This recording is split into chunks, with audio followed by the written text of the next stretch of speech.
বাংলাদেশ জামায়াতে ইসলামীর আমির ডক্টর শফিকুর রহমান বলেছেন, ডক্টর আ.জ.ম ওবায়দুল্লাহ ছিলেন একজন বিশ্বস্ত সহকর্মী, যে কোনো দায়িত্ব পালনের সততায় থাকতেন অবিচল। তার মৃত্যুতে বাংলাদেশের শিক্ষা, সংস্কৃতি, গবেষণায় শূন্যতার সৃষ্টি হয়েছে।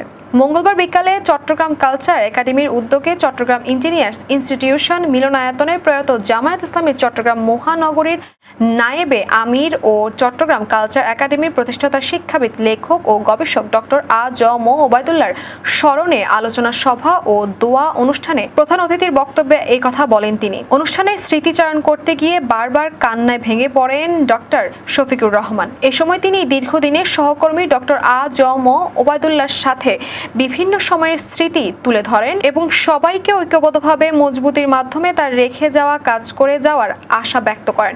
অনুষ্ঠানে বক্তব্য রাখেন জামায়াতে ইসলামীর সহকারী সেক্রেটারি মাওলানা মুহাম্মদ শাহজাহান, নায়েবে আমির নজরুল ইসলাম সহ আরো অনেকেই।